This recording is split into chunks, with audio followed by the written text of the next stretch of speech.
नमस्कार दोस्तों, मैं हूं आपका दोस्त प्रवीण कुमार बागड़े और आज हम पढ़ेंगे दोस्तों कंप्यूटर का नौवां टॉपिक फ्लो चार्ट और कंप्यूटर भाषाएं। तो दोस्तों बिना देरी किए शुरू करते हैं। मैं आपको जानकारी के लिए बता दूं दोस्तों, इसके पहले के वीडियोस में मैंने कंप्यूटर के परीक्षा मंथन से 8 टॉपिक आपके लिए अपनी प्लेलिस्ट में डाल के रखा है दोस्तों। तो आप मुझे यूट्यूब पर सर्च कर सकते हैं दोस्तों, प्रवीण बागड़े कंप्यूटर जीके के नाम से दोस्तों। तो बिना देरी किए शुरू करते हैं दोस्तों फ्लो चार्ट और कंप्यूटर भाषाएं। तो दोस्तों आज हम पढ़ेंगे फ्लो चार्ट और कंप्यूटर भाषाएं के बारे में। तो सबसे पहले मैं आपको बता दूं दोस्तों कि कंप्यूटर की भी भाषा होती है। तो सबसे पहले मैं बात करूंगा दोस्तों भाषा के बारे में। तो भाषा क्या होती है दोस्तों? भाषा जो होती है वो किसी भी विचारों को या सूचनाओं को प्रस्तुत करने का एक माध्यम होती है। और भाषा जो होती है वो कम्युनिकेशन यानी संचार का माध्यम होती है। तो ये बताने के पहले मैं आपको बताऊंगा दोस्तों कि कम्युनिकेशन क्या होता है। तो कम्युनिकेशन का सिंपल मीनिंग होता है दोस्तों the exchange of information between devices और पर्सन्स।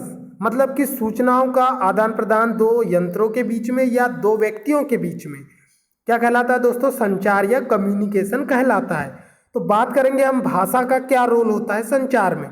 तो दोस्तों अगर आपको मराठी आती है और सामने वाले व्यक्ति को गुजराती आती है तो दोनों को कम्युनिकेशन करने में बहुत दिक्कत होगी दोस्तों।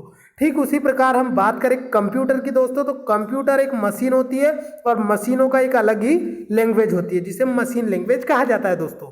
लेकिन हम जो भाषाएं बोलती है वो मानव भाषाएं होती है, जैसे कि हिंदी, मराठी, गुजराती, पंजाबी, उर्दू, फारसी, अरबी, इस प्रकार की जो भाषाएं होती है दोस्तों। और हिब्रू भी एक भाषा होती है।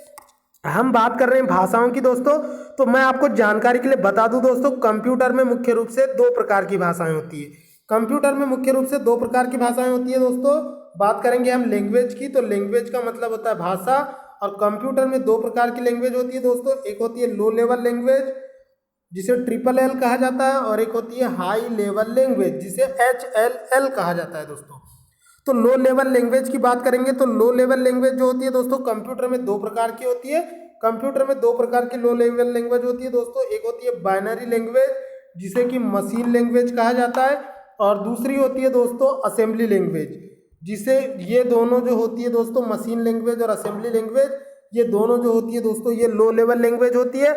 और बाकी जितनी भी लैंग्वेजेस कंप्यूटर में यूज़ की जाती है दोस्तों वो सारी हाई लेवल लैंग्वेज होती है। तो आज हम कंप्यूटर की बाइनरी लैंग्वेज यानी मशीन लैंग्वेज, और दूसरी होती है असेंबली लैंग्वेज यानी कि असेंबली लैंग्वेज, और तीसरी होती है दोस्तों आपकी हाई लेवल लैंग्वेज, इन तीनों लैंग्वेज के बारे में डिटेल में पढ़ने वाले हैं दोस्तों। तो आइए शुरू करते हैं बुक से दोस्तों। तो दोस्तों शुरू करते हैं। सबसे पहले हम पढ़ेंगे दोस्तों एल्गोरिथम। सबसे पहले पढ़ेंगे हम एल्गोरिथम। तो मैं आपको बता दूं दोस्तों एल्गोरिथम क्या होता है। एल्गोरिथम जो होता है दोस्तों वो किसी समस्या को हल करने के लिए जो हम स्टेप बाय स्टेप प्रोसेस करते हैं उसे एल्गोरिथम कहते हैं। तो एल्गोरिथम को हम उदाहरण के तौर पे बाद में समझेंगे दोस्तों, पहले बुक में देखते हैं क्या लिखा हुआ है। तो बुक में लिखा हुआ है कंप्यूटर द्वारा किसी कार्य को क्रियान्वित करने तथा वांछित परिणाम प्राप्त करने के लिए पूरी प्रक्रिया को छोटे छोटे निर्देशों में बांटा जाता है। इन निर्देशों के सही क्रम में क्रियान्वित कर वांछित परिणाम प्राप्त किया जा सकता है। एल्गोरिथम किसी वांछित परिणाम को प्राप्त करने के लिए बनाई गई चरणबद्ध स्टेप बाय स्टेप प्रक्रियाओं का समूह है। इसका मतलब यह है दोस्तों कि कंप्यूटर में किसी भी प्रॉब्लम को सॉल्व करने के लिए हम जिन स्टेप्स को फॉलो करते हैं उसे एल्गोरिथम कहा जाता है। यह किसी प्रोग्राम के निर्माण में आवश्यक लॉजिक है जो समस्या के समाधान के लिए सीढ़ी का निर्माण करता है। इस प्रकार एल्गोरिथम छोटे छोटे अनुदेशों का समूह है। तो इसको ज़्यादा डिटेल में पढ़ने की जरूरत नहीं है दोस्तों, मैंने आपको पहले ही बता दिया है कि एल्गोरिथम जो होता है वो किसी समस्या को आप कैसे सॉल्व कर रहे हो उसकी विभिन्न स्टेप्स होती है। जैसे अगर मैं अब उदाहरण की बात करूँ दोस्तों, तो जैसे अगर आपको दूध वाली चाय बनाना है तो उसके लिए क्या स्टेप्स होगी? सबसे पहले आप गैस जलाएंगे, उसके बाद में दूसरी स्टेप ये होगी दोस्तों आप एक गंजी में आवश्यकता अनुसार पानी लेंगे, उसके बाद उसमें चाय पत्ती डालेंगे, शक्कर डालेंगे स्वादानुसार दोस्तों, और उसमें इलायची, लौंग और उसके अलावा आप तुलसी के पत्ते डाल सकते हैं। और दोस्तों उसमें आप जो है उसे उबालेंगे और उबलने के बाद में जैसे ही आपकी चाय बनते रहेगी तो उसमें आप दूध डाल देंगे दोस्तों। इस तरह से आपने चाय बना ली दोस्तों। उसके बाद चाय जैसे ही फर्स्ट उबाल आएगा तो आप उसे छान करके पी सकते हैं दोस्तों। तो ये हमने जो स्टेप्स मैंने आपको बताया दोस्तों, ये चाय बनाने की स्टेप है। उसी प्रकार आप कंप्यूटर में जब कोई प्रोग्राम बनाते हैं दोस्तों, जैसे कि 10 नंबर का पहाड़ा है और आपको उसको प्रिंट करना है, तो दोस्तों उसे आप C++, जावा, HTML बहुत सारी लैंग्वेजेस में डेवलप कर सकते हैं दोस्तों। तो इसी तरह कंप्यूटर में किसी भी प्रॉब्लम को सॉल्व करने के लिए जो भी आप प्रोग्राम की स्टेप्स बनाते हैं उसे आप शब्दों में लिख सकते हैं दोस्तों, रेसिपी को। ठीक है, उसी प्रकार कंप्यूटर में किसी भी प्रॉब्लम को सॉल्व करने के लिए जो आप स्टेप्स को फॉलो करते हैं उसे ही आप एल्गोरिथम कहते हैं दोस्तों। तो एल्गोरिथम का मतलब होता है दोस्तों प्रक्रिया क्रम। हिंदी में क्या होता है दोस्तों, एल्गोरिथम का मतलब होता है प्रक्रिया क्रम। अगर आपको कोई भी कंप्यूटर में टॉपिक पढ़ रहे हैं दोस्तों तो उसका आपको हिंदी मीनिंग पता होना चाहिए, क्योंकि कई कंपटीशन एग्जाम में हिंदी में क्वेश्चन आता है कि प्रक्रिया क्रम क्या होता है CPCT में। तो वहाँ पर आपको कहीं जाने की जरूरत नहीं है दोस्तों, आपको हर वर्ड की हिंदी मीनिंग पता होना चाहिए। तो दोस्तों एल्गोरिथम को हिंदी में प्रक्रिया क्रम कहा जाता है, और प्रक्रिया क्रम का मतलब ये होता है कि किसी भी प्रोसेस को करने के लिए आपने जो भी क्रम से स्टेप्स को अपनाया है वही स्टेप्स जो होती है प्रक्रिया क्रम या एल्गोरिथम कहलाती है। कंप्यूटर में किसी समस्या को सॉल्व करने के लिए जो भी स्टेप्स अपनाई जाती है वो एल्गोरिथम कहलाती है। तो अब आगे बढ़ते हैं दोस्तों, आगे बढ़ते हैं फ्लो चार्ट। तो फ्लो चार्ट क्या होता है, तो दोस्तों फ्लो चार्ट जो होता है वो एल्गोरिथम का ग्राफिकल रिप्रेजेंटेशन होता है। इसमें अलग अलग प्रकार के अनुदेशों के लिए अलग अलग चित्रों का प्रयोग किया जाता है तथा उनके अंदर संक्षिप्त अनुदेश लिखे रहते हैं, मतलब कि संक्षिप्त में आप जानकारियों को रख सकते हैं। तीर के निशान वाले लाइनों से अनुदेशों के क्रियान्वयन की दिशा बताई जाती है तथा इससे प्रोग्राम लिखना आसान होता है और गलतियां सुधारना भी सरल होता है। फ्लो चार्ट प्रोग्रामिंग की बारीकियां उसमें शामिल नहीं होती दोस्तों, और इससे प्रोग्रामर का जो ध्यान है वो पूरा लॉजिक पर बना रहता है। तो इस तरह से मैं बात करूंगा दोस्तों। आगे बात करते हैं हम फ्लो चार्ट की। तो आगे एक फ्लो चार्ट आपके सामने बना हुआ है दोस्तों। ये फ्लो चार्ट जो है स्टार्ट जो होता है दोस्तों वो हमेशा गोलाकार अंडे से होता है, जिसे कि आप टर्मिनल कहते हैं दोस्तों। इसके बाद में प्रोसेसिंग बॉक्स होता है जिसमें कि आप इनपुट को लेते हैं दोस्तों। इसके बाद में डिसीजन मेकिंग बॉक्स होता है जिसमें आप जो है डिसीजन लेते हैं। इसके बाद में ये आउटपुट बॉक्स है, ये भी आउटपुट बॉक्स है, और ये जो है दोस्तों आपका टर्मिनल है। तो टर्मिनल हमेशा किनारे पर होता है दोस्तों। इसके अलावा एक और होता है दोस्तों, इसे कनेक्टर कहा जाता है। गोल होता है, एक तीर का निशान होता है और आगे एक गोला होता है, तो इसे कनेक्टर कहा जाता है दोस्तों। जब ये फ्लो चार्ट एक पन्ने में नहीं समाता है और दूसरे पन्ने में इसका कुछ भाग होता है तो इसे कनेक्टर के द्वारा जोड़कर आप रिप्रेजेंट कर सकते हैं दोस्तों। तो मैंने आपको जो अभी फ्लो चार्ट बताया दोस्तों, ये फ्लो चार्ट जो होता है ये कंप्यूटर में जब आप कोई लॉजिक तैयार करते हैं तो उस लॉजिक का चित्र के रूप में प्रदर्शन होता है दोस्तों। तो यहाँ पे लॉजिक की बात करें दोस्तों, तो ये प्रोग्राम हमने स्टार्ट किया। उसके बाद में दोस्तों देखो दोस्तों यहाँ लॉजिक क्या है। सबसे पहले आपने प्रोग्राम स्टार्ट किया, उसके बाद आपने 2 नंबरों को इनपुट किया, 2 वैल्यू को इनपुट किया, इनपुट A एंड B। उसके बाद में ये नंबर है दोस्तों, if A is greater than B, मतलब कि A बड़ा है B से। तो अगर A बड़ा है B से दोस्तों तो आपका A प्रिंट होगा आउटपुट के रूप में, और यदि बड़ा नहीं है दोस्तों A, B बड़ा है तो प्रिंट क्या होगा, B होगा। और इस तरह से A और B दोनों प्रिंट हो गए और इसके बाद में जो परिणाम है वो स्टॉप हो गया, मतलब कि टर्मिनल हो गया। तो इस तरह से दोस्तों फ्लो चार्ट में आप किसी भी समस्या को समझा सकते हैं, और फ्लो चार्ट के माध्यम से आप कंप्यूटर के अलावा और भी क्षेत्रों के लॉजिक को समझ सकते हैं दोस्तों। तो मैं आपको आगे अगर जब आर्टिफिशियल इंटेलिजेंस पढ़ाऊंगा दोस्तों तब आपको मैं फजी लॉजिक, प्रपोजिशन लॉजिक, ऐसे बहुत सारे लॉजिक के बारे में पढ़ाने वाला हूं दोस्तों। तो आप हमारे चैनल को सब्सक्राइब कर ले और हमारे वीडियो पर बने रहे। तो आगे बढ़ते हैं दोस्तों। अब इसके बाद में हम देखेंगे दोस्तों फ्लो चार्ट के कुछ चिन्ह। तो फ्लो चार्ट के जो चिन्ह होते हैं दोस्तों, सबसे पहले मैंने बताया आपको टर्मिनल जो होता है वो दोनों किनारे पर होता है। उसके बाद में इनपुट आउटपुट बॉक्स होता है जिसे इनपुट आउटपुट बॉक्स होता है। इसके बाद में प्रोसेसिंग बॉक्स होता है। तो इनपुट आउटपुट बॉक्स जो होता है दोस्तों ये समांतर चतुर्भुज होता है, और रेक्टेंगल जो होता है दोस्तों वो प्रोसेसिंग बॉक्स होता है। इसके अलावा डिसीजन मेकिंग बॉक्स जो होता है वो डायमंड की तरह होता है, और जो फ्लो लाइंस होती है दोस्तों उसमें एक तरफ एरो का निशान होता है, और जो कनेक्टर्स होते हैं वो एक तरफ गोला होता है और एक तरफ आपकी जो होती है लाइन होती है दोस्तों। इस तरह अब मैं बात करूंगा दोस्तों सबसे पहले आपके टर्मिनल की। तो फ्लो चार्ट में what is the purpose of terminal in flow chart. तो फ्लो चार्ट में टर्मिनल क्या होता है दोस्तों, यह अंडाकार चिन्ह होता है जो प्रक्रिया के अंत तथा प्रारंभ और विराम के लिए प्रयुक्त होता है। किसी फ्लो चार्ट में पहला और अंतिम टर्मिनल ही होता है दोस्तों, ये मैंने आपको पहले ही बता दिया और आपने चित्र में भी देख लिया है। यहाँ पर देख लीजिए दोस्तों, टर्मिनल स्टार्ट में है और लास्ट में भी है। इसके बाद में दोस्तों इनपुट और आउटपुट, तो यह समांतर चतुर्भुज का चिन्ह है दोस्तों जो इनपुट और आउटपुट के समय इनपुट और आउटपुट को दर्शाता है, जो आपने चित्र में देख चुका है। इसके बाद में प्रोसेसिंग बॉक्स जो होता है दोस्तों, ये एक प्रकार का आयताकार चिन्ह है, मतलब कि रेक्टेंगल सिंबल है, जिसे प्रोसेसिंग के निर्देश या सूत्र होते हैं। इसके बाद में डिसीजन बॉक्स है दोस्तों, निर्णय, यह तार्किक क्रिया को दर्शाता है। इसमें तर्क या प्रश्न या इसके परिणाम हाँ या ना में दिखाए जाते हैं तथा इस बिंदु पर प्रोग्राम में एक या एक से अधिक विकल्प होते हैं। इसके बाद में हम बात करेंगे दोस्तों फ्लो लाइन की। तो फ्लो लाइन जो होता है वो एक तीर की लाइन होती है, जिसमें सामने एरो होता है। तीर के जो लाइन होते हैं दोस्तों, वो right arrow, left arrow, top arrow, bottom arrow के रूप में हो सकते हैं। इसके बाद में मैं बात करूंगा दोस्तों कनेक्टर की। तो कनेक्टर के बारे में मैंने आपको बताया है। कनेक्टर यहाँ दिया नहीं है दोस्तों, इस प्रकार से कनेक्टर होता है, इस प्रकार से भी कनेक्टर होता है। तो कनेक्टर क्या होता है दोस्तों, फ्लोचार्ट अगर एक पृष्ठ से बड़ा हो जाता है तो अगले पृष्ठ पर कनेक्टर की सहायता से जोड़ा जाता है। पिछले पृष्ठ के अंदर में आयती रेखाएं अगले पृष्ठ के प्रारंभ से बाहर आती दिखाई देती है।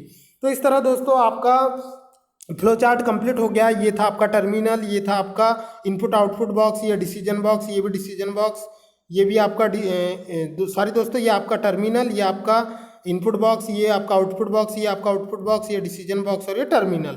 तो इस तरह दोस्तों आपका फ्लो चार्ट वाला टॉपिक भी खत्म हो गया, एल्गोरिथम भी खत्म हो गया। अब बात करेंगे इस यूडो कोड की। तो इस यूडो कोड जो होता है दोस्तों, इसकी जो स्पेलिंग होती है PSEUDO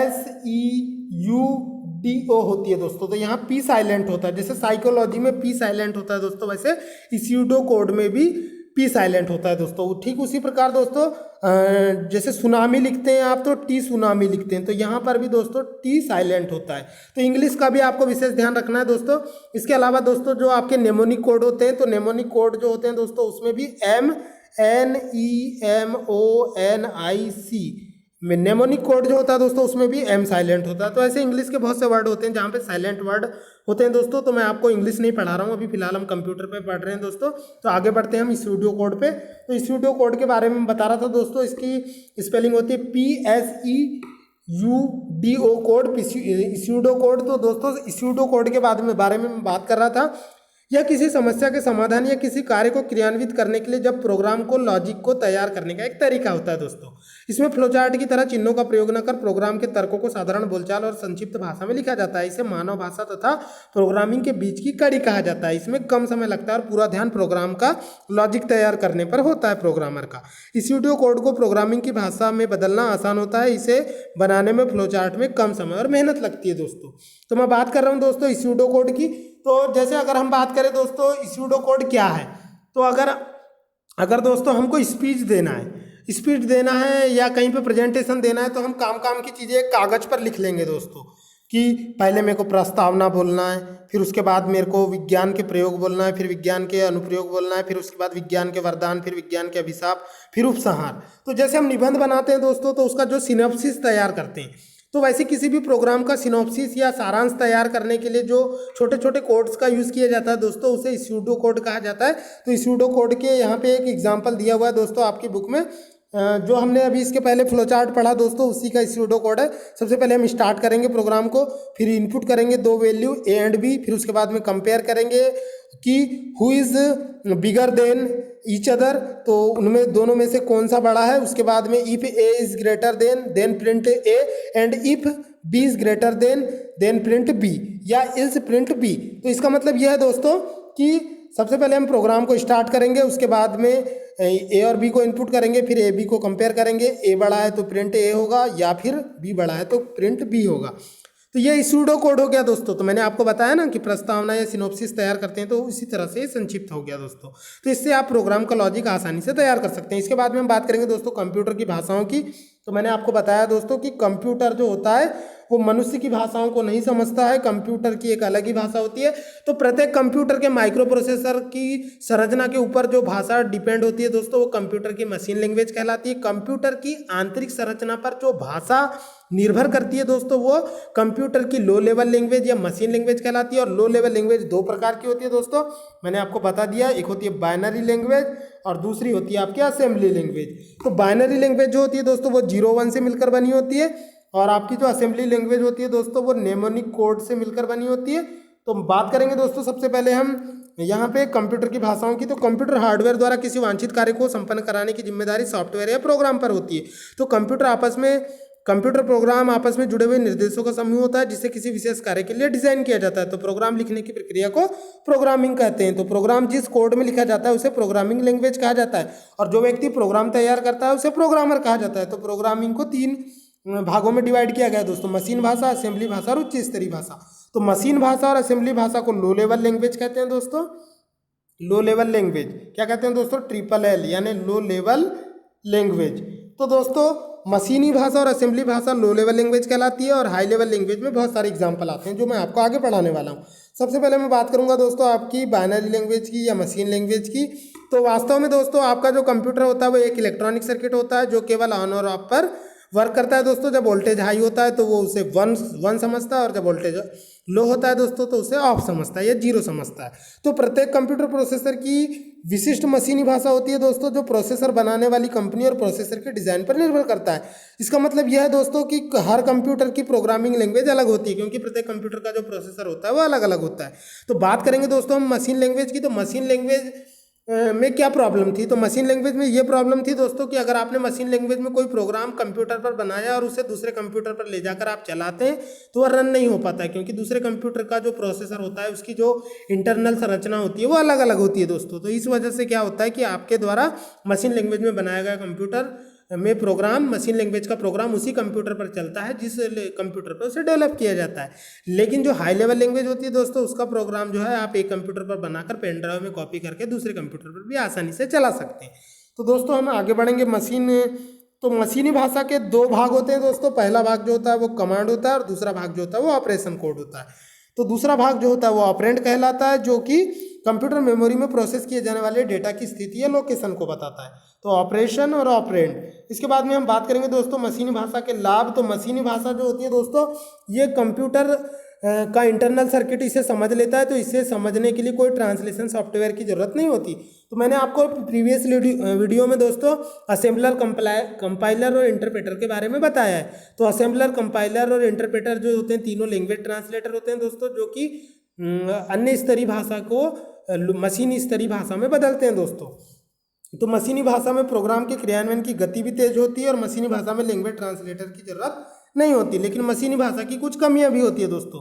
कमी ये होती है दोस्तों कि अलग अलग कंपनी के जो प्रोसेसर होते हैं उनकी आंतरिक डिजाइन अलग अलग होती है, इसीलिए मशीनी भाषा के जो प्रोग्राम होते हैं वो दूसरे कंप्यूटर पर रन नहीं किए जा सकते। इसके अलावा मशीनी भाषा में प्रोग्राम तैयार करना बहुत कठिन होता है, क्योंकि ये 0-1 से मिलकर बनी होती है। इसके अलावा इसमें अगर आपकी गलती हो जाए तो उसे ढूंढना बहुत ही मुश्किल होता है।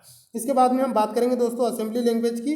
तो असेंबली लैंग्वेज जो होती है दोस्तों यह नेमोनिक कोड से मिलकर बनी होती है। यहाँ इसकी स्पेलिंग लिखी है MEMONIC कोड, नेमोनिक कोड। जहाँ पे M साइलेंट है दोस्तों, तो नेमोनिक कोड में जोड़ने के लिए ऐड इंस्ट्रक्शन का यूज़ किया जाता है, घटाने के लिए सब, और लोड करने के लिए LD। तो इस तरह दोस्तों नेमोनिक कोड में प्रत्येक ऑपरेशन के लिए एक शॉर्ट कोड होता है जिसके उपयोग करके आप आसानी से प्रोग्राम तैयार कर सकते हैं।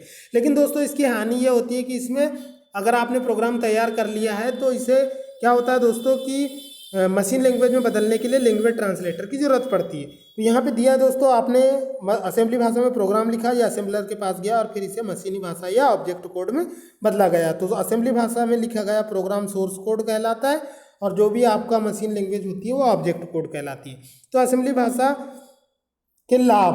तो असेंबली भाषा का लाभ ये होता है दोस्तों कि ये मशीन लैंग्वेज से बहुत सरल होती है, इसमें प्रोग्राम लिखना बहुत सरल होता है, और इसमें गलतियों को खोजना और उसे सुधारना बहुत सरल होता है। इसके बाद असेंबली भाषा की कमियों की बात करेंगे दोस्तों। तो असेंबली भाषा की कमी ये होती है कि ये हार्डवेयर पर यह भी निर्भर करती है। इसका मतलब यह है कि अगर असेंबली भाषा में आपने किसी कंप्यूटर में प्रोग्राम बनाया है तो उसे दूसरे कंप्यूटर पर आसानी से रन नहीं किया जा सकता। आसानी से क्या किया ही नहीं जा सकता। इसके बाद में हम बात करेंगे दोस्तों अलग अलग हार्डवेयर के लिए असेंबली भाषा के सॉफ्टवेयर जो होते हैं वो अलग अलग होते हैं। इसके अलावा असेंबली भाषा के जो प्रोग्राम होते हैं उनको क्रियान्वयन में मशीन भाषा से अधिक समय लगता है दोस्तों, क्योंकि असेंबली भाषा में लिखे गए प्रोग्राम को पहले लैंग्वेज ट्रांसलेटर के द्वारा मशीन लैंग्वेज में बदलना पड़ता है। इसके बाद में हम बात करेंगे दोस्तों, क्या आप जानते हैं, तो इस फैक्ट को आपको बिल्कुल रट लेना है दोस्तों। MPPSC, CPCT, banking, railway, SSC और जितने भी IBPS क्लर्क की एग्जाम होती है दोस्तों, वहाँ पे ये क्वेश्चन आते हैं कि पहली पीढ़ी की प्रोग्रामिंग लैंग्वेज कौन थी। तो फर्स्ट जनरेशन की प्रोग्रामिंग लैंग्वेज को 1GL कहा जाता है दोस्तों, यानी फर्स्ट जनरेशन लैंग्वेज। तो वो थी दोस्तों मशीन लैंग्वेज, जिसे बाइनरी लैंग्वेज भी कहा जाता है, जिसे लेडी एडा अगस्टा ने खोजा था दोस्तों। इसके बाद में दूसरी पीढ़ी की भाषा है दोस्तों असेंबली लैंग्वेज।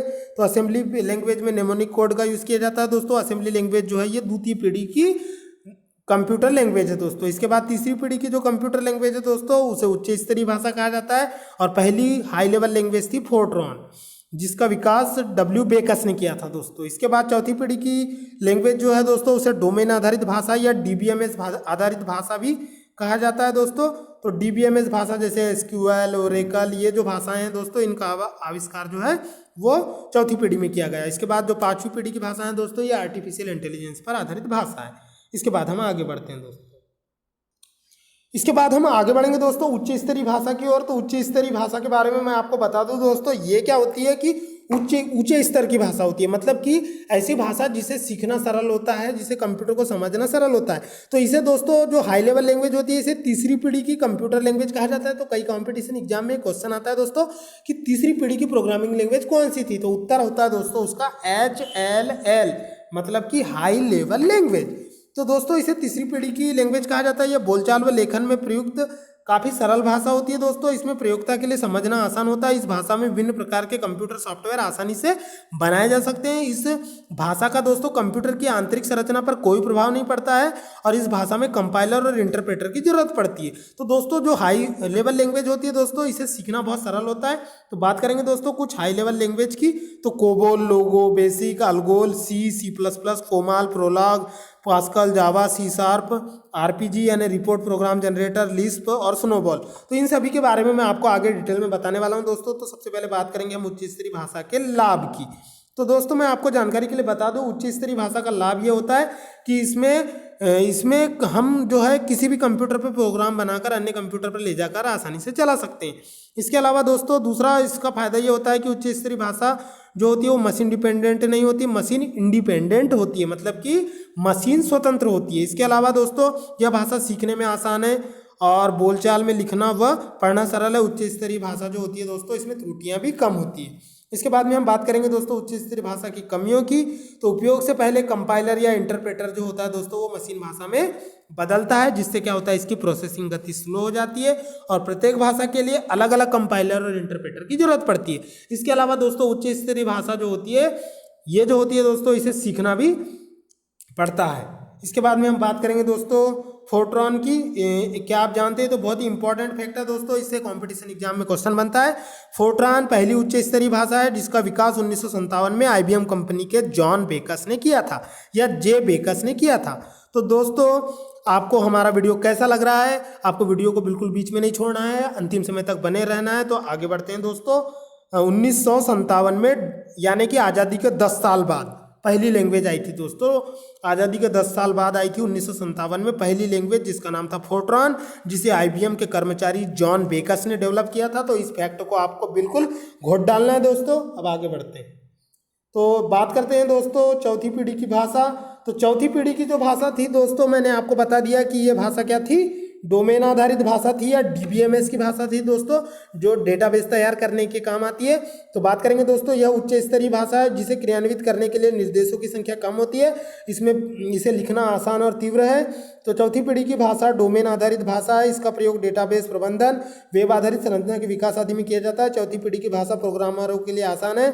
इसमें आइकॉन तथा चिन्हों का भी प्रयोग किया जाता है। चौथी पीढ़ी की भाषा के उदाहरण है SQL यानी स्ट्रक्चर्ड क्वेरी लैंग्वेज और जावास्क्रिप्ट और माइक्रोसॉफ्ट फ्रंट पेज, और इसके अलावा ASP, PHP ऐसी भी भाषाएं हैं दोस्तों।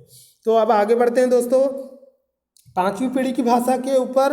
तो पांचवी पीढ़ी की जो भाषा होती है दोस्तों, आपको मैंने कई बार बताया है दोस्तों कि पांचवी पीढ़ी, जब मैंने आपको कंप्यूटर का विकास पढ़ाया था दोस्तों तो उस वीडियो में मैंने बताया था आपको कि पांचवी पीढ़ी में आर्टिफिशियल इंटेलिजेंस पर आधारित प्रोग्रामिंग लैंग्वेजेस का प्रयोग किया गया। तो आर्टिफिशियल इंटेलिजेंस जो है दोस्तों वो कंप्यूटर विज्ञान की आधुनिक शाखा है, जिसके अंतर्गत आप जो है मशीनों की ज्ञान क्षमता को डेवलप करने की बात करते हैं। तो आज जो आप लोग स्मार्टफोन चला रहे हैं दोस्तों, इसमें जो लॉक होते हैं वो आपका थंब लॉक होता है, फेस रिकॉग्निशन लॉक होता है। तो ये सभी जो है दोस्तों आर्टिफिशियल इंटेलिजेंस के कॉन्सेप्ट के कारण संभव हुआ है। इसके अलावा दोस्तों आप हॉलीवुड की मूवीज़ देखते होंगे तो आपने दोस्तों आपने दोस्तों बहुत सारी एवेंजर्स मूवियाँ देखा होगा दोस्तों, तो उसमें से आपने आयरन मैन की मूवी देखी होगी दोस्तों। तो उसमें वो जो भी कंप्यूटर सिस्टम और टेक्नोलॉजी का यूज़ करता है वो सारी आर्टिफिशियल इंटेलिजेंस पे डिपेंडेंट होती है दोस्तों। तो बात करेंगे हम पाँचवीं पीढ़ी की कंप्यूटर की भाषाएं। तो पाँचवीं पीढ़ी की कंप्यूटर प्रोग्रामिंग भाषा में किसी समस्या के समाधान के लिए एल्गोरिथम का प्रयोग न कर समस्या के समाधान में आने वाली बाधाओं तथा उनसे उत्पन्न होने वाली समस्याओं व तार्किक अवस्थाओं का उपयोग कर कंप्यूटर की बुद्धिमत्ता को बढ़ाया जाता है दोस्तों। इसमें इंपॉर्टेंट प्रोग्रामिंग लैंग्वेज होती है आपके लिस्प और प्रोलॉग। तो लिस्प का पूरा नाम कंपटीशन एग्जाम में आता है दोस्तों, तो लिस्प का पूरा नाम होता है लिस्ट प्रोसेसिंग। इसके अलावा दोस्तों प्रोलॉग का पूरा नाम होता है दोस्तों प्रोग्रामिंग इन लॉजिक। तो ये दोनों के फुल फॉर्म को आपको रट लेना है दोस्तों। इसके बाद में हम बात करेंगे सिंटैक्स रूल की। तो सिंटैक्स रूल क्या होता है, मैं आपको जानकारी के लिए बता दूं दोस्तों, अगर आप कंप्यूटर में प्रोग्रामिंग कर रहे हैं और अगर आपके प्रोग्रामिंग में गलती हो जाती है तो वो सिंटैक्स एरर के रूप में दिखाता है, यही सिंटैक्स एरर होती है दोस्तों। तो सिंटैक्स रूल को अगर आप फॉलो नहीं करते हैं तो सिंटैक्स एरर आती है दोस्तों। इसके बाद में हम बात करेंगे दोस्तों रिजर्व वर्ड की। तो रिजर्व वर्ड क्या होते हैं, तो कंप्यूटर प्रोग्रामिंग में दोस्तों प्रत्येक प्रोग्रामिंग में क्या होते हैं, कुछ कोड होते हैं जिन्हें रिजर्व वर्ड कहा जाता है या कीवर्ड भी कहा जाता है दोस्तों। तो जो लोग DCA किए होंगे या BCA किए होंगे दोस्तों, जिन्होंने सी प्रोग्रामिंग लैंग्वेज या C++ पढ़ा होगा दोस्तों, तो मैं आपको जानकारी के लिए बता दूं प्रोग्रामिंग लैंग्वेज में बहुत सारे वर्ड होते हैं दोस्तों जो प्रोग्रामिंग में यूज़ किए जाते हैं। जैसे कि मैं बात करूं सी प्रोग्रामिंग लैंग्वेज की दोस्तों, तो जैसे उसमें होता है दोस्तों सी प्रोग्रामिंग लैंग्वेज में प्रिंट एफ, स्कैनएफ, इस टाइप के कुछ वर्ड होते हैं दोस्तों। तो ये जो होते हैं ये सभी क्या होते हैं दोस्तों, ये सभी जो होते हैं कीवर्ड होते हैं दोस्तों, जिनका उपयोग प्रोग्राम में इनपुट और आउटपुट लेने के लिए किया जाता है। तो कीवर्ड जो होते हैं दोस्तों इन्हें ही रिजर्व्ड वर्ड कहा जाता है। सी प्रोग्रामिंग लैंग्वेज में बहुत सारे कीवर्ड यूज़ किए जाते हैं दोस्तों, अभी मुझे कंफर्म याद नहीं है, पर 33 या 39 कीवर्ड होते हैं दोस्तों जो सी प्रोग्रामिंग लैंग्वेज में यूज़ किए जाते हैं। इसके बाद में मैं बात करूंगा दोस्तों उच्च स्तरीय भाषाओं की। तो सबसे पहले बात करेंगे दोस्तों फोर्ट्रॉन की। तो फोर्ट्रॉन का पूरा नाम कंपटीशन एग्जाम में आता है दोस्तों, इसको आपको बिल्कुल रट लेना है। फोर्ट्रॉन का पूरा नाम फार्मूला ट्रांसलेशन होता है दोस्तों। ये प्रोग्रामिंग लैंग्वेज जो लोग MSc करते हैं दोस्तों केमिस्ट्री से, वो लोग अपने केमिकल प्रयोगों में दोस्तों इस प्रोग्रामिंग लैंग्वेज में प्रोग्रामिंग करते हैं और अपने साइंटिफिक कैलकुलेशन करते हैं दोस्तों। इसके अलावा मैं आपको बता दूं दोस्तों ये प्रथम उच्च स्तरीय भाषा है जिसका विकास IBM कंपनी के जॉन बेकस ने किया है दोस्तों। इसके बाद में हम बात करेंगे दोस्तों, तो फोर्ट्रॉन भाषा जो होती है वो बीजगणितीय गणनाओं को करने में भी प्रयोग की जाती है दोस्तों। ये ANSI यानी अमेरिकन नेशनल स्टैंडर्ड इंस्टीट्यूट ने इसे डेवलप किया है दोस्तों। इसके बाद में हम बात करेंगे दोस्तों लोगो प्रोग्रामिंग लैंग्वेज की। तो लोगो प्रोग्रामिंग लैंग्वेज का कोई पूरा नाम नहीं होता दोस्तों, परंतु ये कम उम्र के बच्चों को ड्राइंग सिखाने के काम में आती है। इसके बाद में हम बात करेंगे दोस्तों नेक्स्ट प्रोग्रामिंग लैंग्वेज कोबोल की। तो कोबोल का जो होता है दोस्तों पूरा नाम जो होता है दोस्तों कॉमन बिजनेस ओरिएंटेड लैंग्वेज होता है दोस्तों। ये व्यावसायिक कार्यों में प्रयोग की जाने वाली प्रोग्रामिंग लैंग्वेज होती है। ये अंग्रेजी भाषा के समान होती है। इसके लिए ANSI कोबोल कंपाइलर की जरूरत होती है दोस्तों। विजुअल कोबोल का भी वर्जन आ चुका है। तो दोस्तों हम बात करेंगे अब नेक्स्ट प्रोग्रामिंग लैंग्वेज बेसिक की। तो मैं आपको जानकारी के लिए बता दूं दोस्तों BCA के सेकंड सेमेस्टर में बेसिक नाम का एक सब्जेक्ट होता है दोस्तों, जो कि जिसमें बेसिक से रिलेटेड आप प्रोग्रामिंग पढ़ते हैं दोस्तों। तो बेसिक का पूरा नाम beginners all purpose symbolic instruction code होता है दोस्तों। बेसिक का पूरा नाम बिगनर्स का मतलब ही पता है दोस्तों आपको, शुरुआती, ऑल पर्पस मतलब कि सभी उद्देश्यों के लिए, सिंबॉलिक इंस्ट्रक्शन कोड मतलब कि प्रतीकात्मक आदेश कोड। तो दोस्तों जो प्रोग्रामिंग शुरू में सीखते हैं, जिनको शुरू में चस्का लगता है प्रोग्रामिंग का, तो वो बेसिक से दोस्तों प्रोग्रामिंग की शुरुआत करते हैं। तो BCA के सेकंड सेम के बच्चों को पहले बेसिक की प्रोग्रामिंग सिखाई जाती है दोस्तों, उसके बाद C++, जावा, पास्कल सब सिखाई जाती है दोस्तों। तो आगे बढ़ते हैं दोस्तों पास्कल की ओर। तो पास्कल इस भाषा का विकास 1971 में स्विट्जरलैंड के प्रोफेसर निकोलास विर्थ ने किया था दोस्तों। इसका नामकरण जो है वो ब्लेज पास्कल के नाम पर किया गया दोस्तों, जो कि कंप्यूटर के जनक कहे जाते हैं। इसके अलावा दोस्तों प्रशिक्षुओं में प्रोग्रामिंग की अवधारणा को स्पष्ट किया जाता है और ये एक एजुकेशनल प्रोग्रामिंग लैंग्वेज होती है दोस्तों। इसके बाद में मैं आपको बताऊंगा दोस्तों C और C++ के बारे में। तो दोस्तों बेसिक प्रोग्रामिंग लैंग्वेज में एक इंपॉर्टेंट फैक्ट छूट गया है, मैं आपको बता रहा हूं दोस्तों। बेसिक प्रोग्रामिंग लैंग्वेज जो होती है ये beginners all purpose symbolic instruction code यानी शुरुआती जो प्रोग्रामर होते हैं उन्हें सिखाई जाती है दोस्तों। इस कारण क्योंकि ये जो होती है दोस्तों अन्य भाषाओं को के लॉजिक को समझने में मदद करती है, इसीलिए इसे अन्य भाषाओं का नींव का पत्थर भी कहा जाता है दोस्तों। और ये विश्व में प्रयोग होने वाली सबसे अधिक भाषा है दोस्तों। तो कंपटीशन एग्जाम में क्वेश्चन आ सकता है कि विश्व में सबसे ज़्यादा किस प्रोग्रामिंग लैंग्वेज का यूज़ किया जाता है दोस्तों। तो आपको आंख बंद करके बेसिक पर टिक मार्क करना है दोस्तों। तो बेसिक प्रोग्रामिंग लैंग्वेज विश्व में सबसे ज़्यादा प्रयोग की जाती है और ये अन्य भाषाओं के लिए नींव का पत्थर कही जाती है। इसके अलावा दोस्तों इसका आविष्कार जो है, विकास जो है 1964 में जॉन केमिनी ने किया था दोस्तों। इसके बाद हम आगे बढ़ते हैं दोस्तों सी और C++ प्रोग्रामिंग लैंग्वेज की ओर। तो सी का मतलब तो आपको पता ही है दोस्तों, और C++। तो दोस्तों सी प्रोग्रामिंग लैंग्वेज जो है इसे जो है दोस्तों जनरल पर्पस प्रोग्रामिंग लैंग्वेज भी कहा जाता है दोस्तों। इसे जनरल पर्पस प्रोग्रामिंग लैंग्वेज इसीलिए कहा जाता है दोस्तों क्योंकि जनरल पर्पस का मतलब होता है सामान्य उद्देश्य।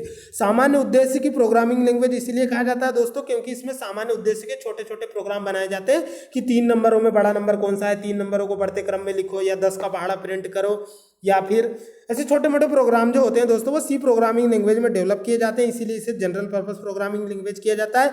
इस लैंग्वेज को दोस्तों 1972 में डेनिस रिची ने अमेरिका की बेल लेबोरेटरी में डेवलप किया था दोस्तों। इसके अलावा दोस्तों बात करें हम C++ की दोस्तों, तो C++ जो होती है वो सी प्रोग्रामिंग लैंग्वेज का उन्नत रूप होती है दोस्तों, जिसका आविष्कार जो है दोस्तों इसका आविष्कार अमेरिका की बेल लेबोरेटरी में किया गया है दोस्तों। तो मैं आपको जानकारी के लिए बता दूं दोस्तों, एक ऑपरेटिंग सिस्टम मैंने आपको पढ़ाया था यूनिक्स, जिसका पूरा नाम होता है यूनिप्लेक्स इंफॉर्मेशन कंप्यूटर सिस्टम। तो ये जो ऑपरेटिंग सिस्टम है दोस्तों ये multi user multitasking operating system है, जिसका उपयोग सर्वर और वर्क स्टेशनों पर किया जाता है। तो इस ऑपरेटिंग सिस्टम को 1973 में सी लैंग्वेज में डेवलप किया गया था दोस्तों। इसके बाद में हम बात करेंगे दोस्तों जावा की। तो जावा, मर जावा, मिट जावा, लुट जावा, तो दोस्तों ये वही जावा है जिसके ऊपर बहुत सारे जोक व्हाट्सएप पर वायरल हुए हैं दोस्तों।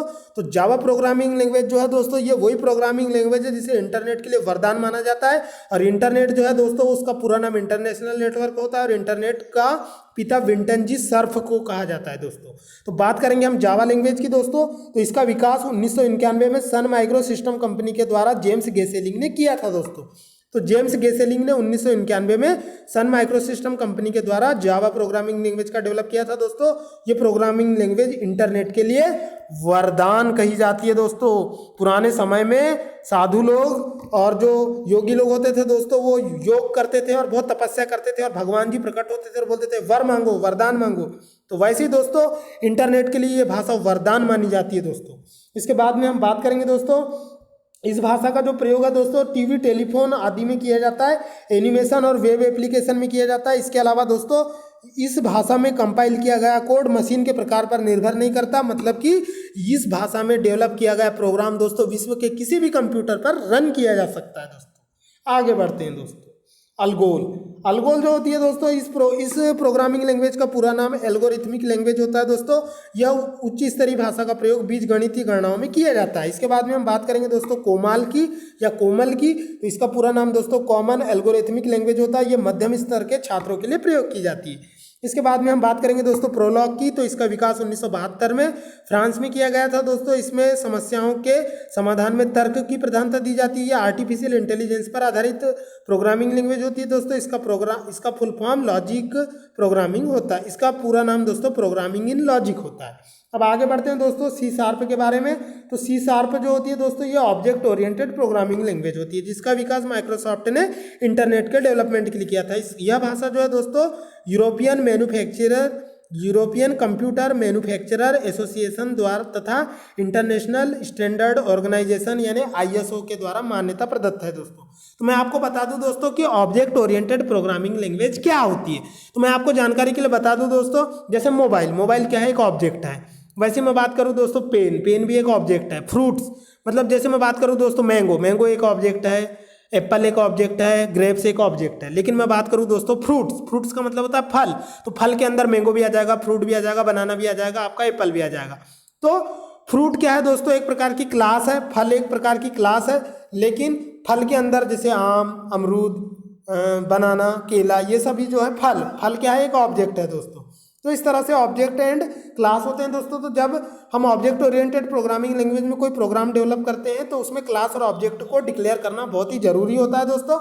और प्रत्येक प्रोग्राम में ऑब्जेक्ट और क्लास का होना जरूरी होता है, इसीलिए इसे ऑब्जेक्ट ओरिएंटेड प्रोग्रामिंग लैंग्वेज कहा जाता है दोस्तों। तो जब मैं आगे आपको सी और C++ प्रोग्रामिंग लैंग्वेज पढ़ाऊंगा तो आपको ऑब्जेक्ट और क्लास के बारे में डिटेल में बताऊंगा दोस्तों, तो इंतजार करना मेरे उस वीडियो का दोस्तों। आगे बढ़ते हैं। आरपीजी का पूरा नाम होता है दोस्तों रिपोर्ट प्रोग्राम जनरेटर।